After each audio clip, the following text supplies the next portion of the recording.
Welcome to cinema updates. இன்னைக்கான cinema அப்டேட்ஸில் தல அஜித்தோடைய 64வது படத்தை யார் இயக்க போகிறா அப்படிங்கிற ஒரு செய்தி வந்திருக்கு. அதுக்கப்புறம் நம்மளுடைய கமலஹாசனுடைய 237வது படத்தை பற்றின ஒரு அப்டேட் வந்திருக்கு. இது ரெண்டுத்தையும் இந்த வீடியோவில் கடைசியில் பேசலாம்.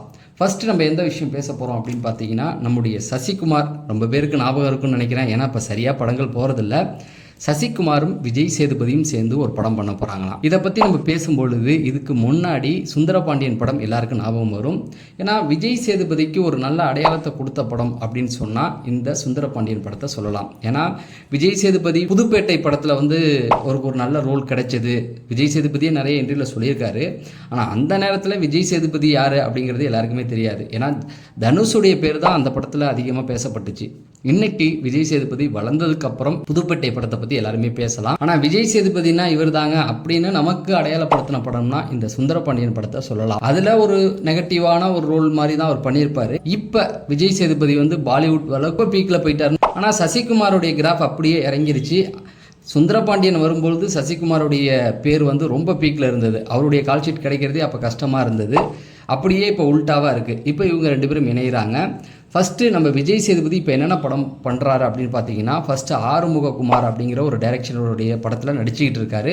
அதுக்கப்புறம் மிஸ்கினுடைய இயக்கத்தில் ட்ரெயின் படம் வந்து முக்கால்வாசி முடிஞ்சிருச்சு அப்படின்றாங்க. அதுக்கப்புறம் பூரி ஜெகநாத் எல்லாருக்குமே இங்கே தெரிஞ்சிருக்க வாய்ப்பு கிடையாது. அவர் தெலுங்கு டைரக்டர். தெலுங்கில் பவன் கல்யாண், அதுக்கப்புறம் சூப்பர் ஸ்டார் மகேஷ் பாபு, இவங்க ரெண்டு பேரையுமே வச்சு நல்ல ஹிட் படங்கள்லாம் கொடுத்தவர். அவர் படத்துலையும் வந்து நம்ம விஜய் சேதுபதி நடிக்கிறார். இப்போ பாலிவுட்டில் கூட ஒரு படம் பண்ணியிருந்தாரு, சரியா போகலன்னு நினைக்கிறேன். கத்ரினா கைஃபோட நடிச்சிருந்தாரு. சரி, தெலுங்கு படம் முடிச்சதுக்கப்புறம் துரை செந்தில்குமார் எல்லாருக்குமே தெரியும். எதிர்நீச்சல், அதுக்கப்புறம் கொடி, பட்டாசு, சமீபத்தில் கருடன் படம் பண்ணியிருந்தார். அந்த படம் ஒரு நல்ல பேர் கிடச்சிச்சு. அதுக்கப்புறமேட்டுக்கு இப்போ ஒரு முக்கியமான ஒரு நடிகரை வச்சு படம் பண்ணுறாரு. அந்த முக்கியமான நடிகர் யார் அப்படின்னு கேட்டிங்கன்னா, நம்ம லெஜண்ட் சரவணன் இருக்கார் இல்லையா, அவரை வச்சு ஒரு படம் வந்து இயக்கிட்டு இருக்காரு. இது முடித்ததுக்கப்புறம் நம்ம விஜய் சேதுபதி ஹீரோவாக நடிச்சுக்கிட்டு இருக்காரு. அந்த படத்தில் நம்ம சசிகுமார் ஒரு முக்கியமான ரோல் பண்ண போகிறதா சொல்லிக்கிட்டு இருக்காங்க. கண்டிப்பாக இந்த படம் அவங்க ரெண்டு பேருக்குமே நல்ல பேர் வாங்கி கொடுக்கும் அப்படிங்கிறது தான். அதுக்கப்புறமா நம்ம ரெண்டாவதாக பார்க்க போகிற நியூஸ் என்ன அப்படின்னு பார்த்தீங்கன்னா, நம்ம ரஞ்சித் அவருடைய அடுத்த படத்தை பற்றின ஒரு அப்டேட் வந்து கிடைச்சிருக்கு. ரஞ்சித் அப்படின்னாவே அட்டக்கத்தி, மெட்ராஸ், சார்பட்டா பரம்பரை, இப்படி நிறைய படங்கள் வந்து அவர் பேர் சொல்லும். அதில் காலா, கபாலி, சரி இந்த மாதிரியான படங்களும் இருந்துகிட்டு இருக்கு. சமீபத்தில் இவர் வந்து தங்கலான் படம் வந்து இயக்கியிருந்தார். படம் டாக்குமெண்ட்ரியாக ஒரு இயக்குனருக்கான நல்ல பேரை அவருக்கு வாங்கி கொடுத்துருச்சு. விக்ரமுக்கும் அது வந்து ஒரு நல்ல பேரை வாங்கி கொடுத்துருச்சு. அவருடைய ஆக்டிங் வயசில் அந்த படத்தை வந்து சிறப்பாகவே மெனக்கெட்டு நடிச்சிருந்தார். பட் வர்த்தக ரீதியாக அந்த படம் வந்து பெரிய அளவில் பேசப்படலை அப்படிங்கிறது தான்.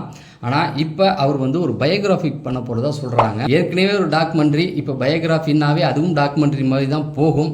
அது எது சம்மந்தமான, கிரிக்கெட் சம்மந்தமான ஒரு கதைன்னு சொல்கிறாங்க. இந்தியாவுடைய முதல் கிரிக்கெட் வீரர் பல்வங்கர் பாலு, இவர் தான் வந்து இந்தியாவுடைய முதல் கிரிக்கெட் வீரர்.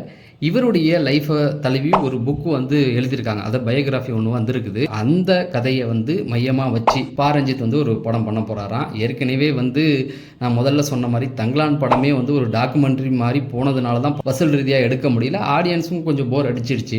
எப்போவுமே அவருடைய படங்கள் வந்து ஏதோ ஒரு அரசியல் ஒன்று பேசும். அதை மையமாக வச்சு எடுக்க போகிறாரா இல்லை ஒரு பயோகிராஃபி மாதிரி எடுக்க போதா அப்படிங்கிறது நம்ம பொறுத்திருந்து தான் பார்க்கணும். அடுத்து பார்த்தீங்க, கார்த்தியோடைய சர்தார் 2 ட்ரெய்லர் வந்து ரிலீஸ் ஆகி சக்கப்போடு போட்டுடுச்சு. இந்த படத்தோடைய இறுதி கட்ட படப்பிடிப்பு போயிட்டு இருக்கான். இந்த படத்தில் ஒரு கிளைமேக்ஸ் ஷாட்டில் ஏதோ ஒரு பிரச்சனையாகி அந்த இடத்துல வந்து கார்த்திக் வந்து ஃபைட் சீனில் கீழே விழுந்து எலும்பு முறிவு ஏற்பட்டிருக்கனால ரெஸ்ட்டில் இருக்காராம். ஆனால் இறுதிக்கட்ட படப்பிடிப்பு வந்து இப்போ நடந்துகிட்டு இருக்கான். இந்த படம் வந்து எப்படி இருக்க போகுது அப்படிங்கிற மாதிரி ஒரு குழு கொடுத்துருக்காங்க. இந்த படம் வந்து சீனா, இந்தியா இது சார்ந்த உளவுத்துறை சார்ந்த ஒரு கதைன்னு சொல்கிறாங்க. இந்த மாதிரியான படங்கள்லாம் ஃபஸ்ட்டு விஜயகாந்த் மட்டும்தான் பண்ணுவார். மற்ற யாருமே அதெல்லாம் பெருசாக இன்ட்ரெஸ்ட் காட்ட மாட்டாங்க. இந்த உளவுத்துறை சம்மந்தமாக வரதெல்லாம் விஜயகாந்த் உளவுத்துறை அப்படின்னு ஒரு படமே பண்ணியிருக்காரு. நிறைய விஷயங்கள் வந்து விஜயகாந்த் இது ரிலேட்டடாகவே பண்ணியிருப்பார். இப்போ தான் வந்து ரொம்ப நாளைக்கு அப்புறம் நான் கேள்விப்பட்ட வரைக்கும் இந்த உளவுத்துறை சம்மந்தமாக சர்தார் படம் வந்தது. இப்போ சர்தார் 2வும் அதே தான். அது இந்தியா, சைனா அப்படின்னும் போது ஏற்கனவே ஃபஸ்ட்டு பார்ட்டில் வந்து பாகிஸ்தானுக்குள்ளே போயிட்டு வர மாதிரி வச்சுருப்பாங்க. பட் இந்த வாட்டி வந்து சைனா ஃபுல்லாகவே சைனா அப்படின்னும் போது ஏற்கனவே சைனாவுக்கும் நமக்கும் ஒரு முட்டல் முதல் போயிட்டு தான் இருக்குது. ஸோ அதை பேஸ் பண்ணி இருக்கிறதுக்கு நிறைய வாய்ப்பு இருக்குது அப்படிங்கிற மாதிரி சொல்கிறாங்க. அடுத்து பார்த்தீங்கன்னா, நம்முடைய கமல்ஹாசனுடைய 237வது படத்தை பற்றின ஒரு அப்டேட் வந்திருக்கு. மனுஷாரை பொறுத்த வரைக்கும் இப்போ தக் லைஃப் படம் பண்ணிகிட்டு இருக்காரு. கிட்டத்தட்ட எல்லா படமும் முடிஞ்சிருச்சு. அதுக்கப்புறம் ப்ரொடக்ஷன் ஒர்க் தான் இப்போ போயிட்டுருக்கு அப்படிங்கிற மாதிரி சொல்கிறாங்க. எனக்கு தெரிஞ்சு அவர் வந்து இந்தியன் படம் வந்து பெருசாக எதிர்பார்த்துருக்காரு. அந்த படம் வந்து சரியாக போகலை அப்படின்னு தான் ப்ரெஸ் மீட்லேயே சொல்லிட்டாரு. எனக்கு பார்ட் 3 தான் ரொம்ப பிடிக்குன்னு. சங்கர் வந்து ரொம்ப டென்ஷன் ஆகிட்டார் அப்படிங்கிற மாதிரி சொல்கிறாங்க. ஏன்னா அந்த படத்தை பொறுத்த வரைக்கும் சங்கர் சாருக்கு ஏற்பட்ட குழப்பமா என்னன்னு தெரியல. ஏன்னா ரொம்ப நாள் ஷூட்டிங்கில் அந்த படம் இருந்தனால என்ன பண்ணுறதுன்னு தெரியாமல் பண்ணியிருக்காரு அப்படிங்கிற மாதிரி ஆச்சு. அடுத்து இந்தியன் 3 கவனம் செலுத்திக்கிட்டு இருக்காரு. ஏன்னா அந்த படம் வந்து பெரிய எதிர்பார்ப்புகள் இருக்குது. ஏன்னா அதுதான் மெயின் தீம் அப்படிங்கிற மாதிரி சொல்கிறாங்க. அந்த படம் அதுக்கப்புறமேட்டுக்கு தக் லைஃப் வந்து இப்போ முடிச்சாச்சு. மணிரத்னமும் அவரும் வந்து ரொம்ப வருஷத்துக்கு அப்புறம் இணைகிறாங்க அப்படிங்கிறதுனால பெரிய எதிர்பார்ப்பு இருக்குது இந்த படத்துக்கு. அதுக்கப்புறம் கமல் சார் வந்து அன்பறிவுக்கு வந்து ஏற்கனவே ஒரு வாய்ப்பு கொடுக்குறதா சொல்லியிருந்தாரு. அதுவும் விக்ரம் படத்துடைய ஷூட்டிங்கில் வந்து அவங்களுடைய அந்த ஸ்டண்ட் ஒர்க்கை வந்து பார்த்துட்டு மிரண்டு போயிருக்காரு. அதனால தான் வந்து அன்பறிவு 2 பேருக்குமே வந்து ஒரு வாய்ப்பு தரதா சொல்லியிருந்தாரு. டைரக்ஷனை பொறுத்த வரைக்கும் ஃபர்ஸ்ட் படம் அவங்க பண்ண போகிறாங்க. ஸ்டண்ட்லேருந்து டைரக்ஷனுக்கு வராங்க. அது கமல் சார் வாய்ப்பு கொடுக்குறாரு அப்படின்னா அந்த கதை வந்து ரொம்ப தரமான கதைக்களமாக இருக்கணும். அவருடைய எல்லா விஷயமும் கலந்துருக்கும். ஆக்டிங் இருக்கணும், டெக்னாலஜி வைஸாகவும் படம் வந்து பேசணும். அதுதான் கமல் சார்ட்டு ரொம்ப பிடிக்கும். நீங்கள் நல்லா பார்த்தீங்கன்னா தரமான படம் கொடுக்குற எல்லாருக்குமே ஒரு வாய்ப்பு கொடுக்க மாட்டார். தரம்னா கதைக்களத்தை பேஸ் பண்ணி ரொம்ப தரமான ஒரு படம் கொஞ்சம் லோக்கலாக பண்ணுறவங்கள்ட்டையும் கூட கொடுக்க மாட்டார். அவரை பொறுத்த வரைக்கும் டெக்னாலஜி வைஸாக அவங்க வந்து ரொம்ப இம்ப்ரூவ் ஆகிருந்துருக்கணும். அதனால தான் நம்ம லோகேஷ் கனகராஜுக்கு அவர் வாய்ப்பு கொடுத்தார். நீங்கள் அவர் பண்ணுற படங்கள்லாம் பார்த்தீங்கன்னா டெக்னாலஜி யாராருக்கு நல்லா வருதோ அவங்களுக்கு தான் வாய்ப்பு கொடுப்பாரு. ஸோ இவங்களும் டெக்னாலஜி வைஸாக இந்த படத்தை வந்து பெரிய அளவில் கொண்டு போகிறாங்களா, ஒரு ஹாலிவுட் படத்துக்கு ஈக்குவலாக எல்லாமே கொடுக்கறதுக்கு அவங்க தயாராக இருக்காங்களா. முக்கியமாக ஸ்டெண்ட்டில் ரொம்ப ஃபோக்கஸ் பண்ணுவாங்க. ஆக்ஷனை பேஸ் பண்ணி தான் இந்த கதை இருக்கும்.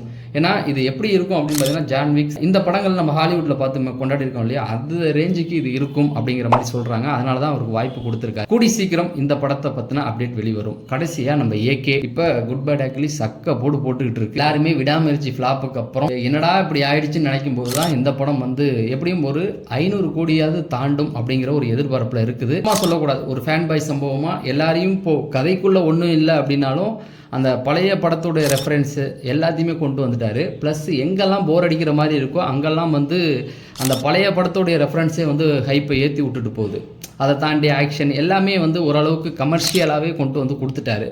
அப்போ இந்த படத்துடைய வசூலில் வந்து எந்த பாதிப்பும் இருக்காது அப்படிங்கிற மாதிரி சொல்லிட்டாங்க.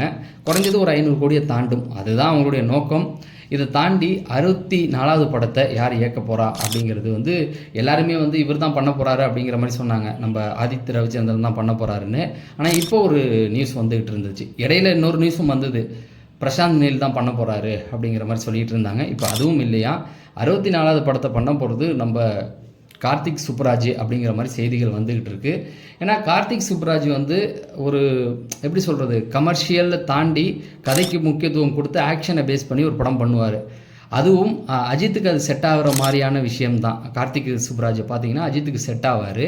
பட் அவர் பொறுத்த வரைக்கும் ஒரு சில படங்கள் தான் அவருக்கு வந்து பேர் சொல்லியிருக்கு. பாக்கி எல்லாமே வந்து ஓரளவுக்கு ஃப்ளாப்பில் தான் போயிட்டுருக்கு. சில பேருக்கு அந்த படம்லாம் வந்துதான்னு கூட தெரியாது.